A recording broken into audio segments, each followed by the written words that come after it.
Sometimes you need to go to cross this line. Yeah. Because it's not unusual to see you meeting with the president from time to time. Well, thank you very much. We have come to meet with Mr. President over the security situation in the country and other matters of governance. The recent security challenges this country is facing requires that we work very closely. We had debates in the two chambers of the National Assembly last week, and resolutions were taken. But we have come to discuss with Mr. President the way forward, what we feel about some of these security challenges, and also to ask him what he thinks we should do. Even though in the Senate we still have our committee, ad hoc committee, to work and come up, fashion out specific measures that we believe should be taken. But in the interim, there is need for us as a government to ensure that we provide a way out to tackle the security challenges, and then in the intermediate and the long term, we should be able to also come up with some strategies, the roadmap to ensure that we secure the lives and property of Nigerians. Your Excellency, there was this specific about the issue of the service chiefs, the need for the government or the president to change the law. Did it come up in your discussion? We discussed everything that matters as far as the security of this country is concerned. We believe that it is imperative that we're able to provide those necessary equipment and welfare for the armed forces of this country and the police to ensure that they're able to operate and perform efficiently and effectively. So what was the president's response? Yeah, the president was forthcoming. Of course, as the leader of this country, is more worried than anybody else about the situation. So we were on the same page that we should be able to do whatever it takes to ensure that the security agencies are able to perform better than they're doing now. As in Nigeria, do you think changing security chiefs will solve corrupt problem? You see, in matters of security, of course, as a government, as leaders, we are supposed to lead. But when it concerns security, every single citizen matters in this.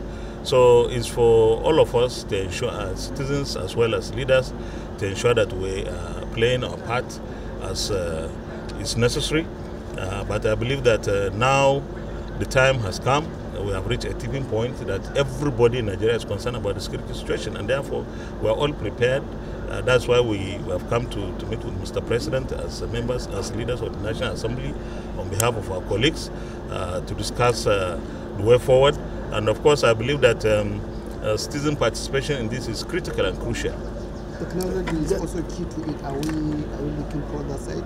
Definitely, we are looking into technology, but we don't want to divulge everything, discuss about security. But I believe that the issue of technology is important. You need drones these days. You need to minimize the casualties of your armed forces, and therefore you apply technology and you become more efficient. So, but it is also critical that because we are dealing with human beings, you are asking the military, you are asking the police to go out and fight insurgents, to fight kidnappers and bandits. You also need to do something for their welfare. How do they live? Where do they live? What is the condition of their schools for their children, and so on and so forth. So these are issues that are very important and could have very impactful outcomes when we're able to do the right things, and we'll do them. Honourable Speaker, are we looking at the timeline for execution of this security project? One. Then secondly, are we looking at the possibility of an emergency in the security sector, like convening national emergency? Well, thank you. Let me first of all very quickly say something. We need to get it straight. Is the president as concerned as we are? Answer: probably more. Is the president looking to do something about it? Answer: yes. The question of security is uppermost in his mind. and he opened us to us. And you must understand that some communications are privileged. But I suffice to say that the president is concerned, and he intends to do something about our challenges. Now, opinions are divided. The generality of opinion is that the service chiefs should go. Okay, that was evident in our debate, both in the House and in the Senate. But sometimes you don't want a knee-jerk reaction. Sometimes many of us identify that something drastic needs to be done. We do identify it, agree with that. But there's also the school of thought that says, okay, all over the world. I mean, we're talking about banditry, we're talking about kidnapping, we're talking about murder. Now, some people have argued that what has the armed forces got to do with that? Anywhere in the world.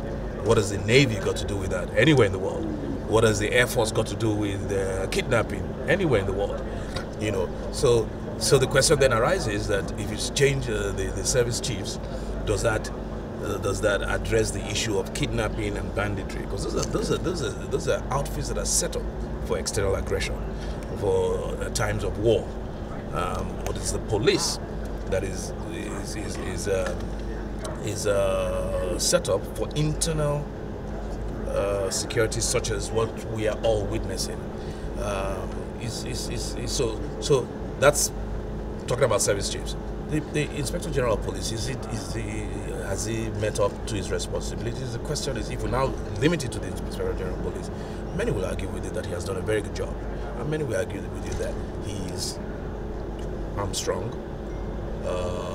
straight-jacketed. There's very little he can do in the face of no equipment, no funding. No, we did explain to Mr. President that we have to increase funding. We have to recruit more, and we're talking. Mr. President has gone, even right here now, we have gone up to set up a committee that will periodically review the issue of security and other things that may come up. That will meet, periodically, maybe once a month, once every 6 weeks. That will involve the two arms of government and the party. So I think major progress was made in this discussion, in this meeting. This is a meeting that lasted about an hour, and I believe Nigerians will begin to see traction and begin to see changes.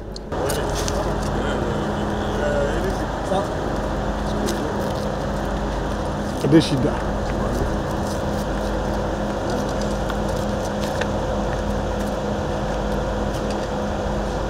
And these two.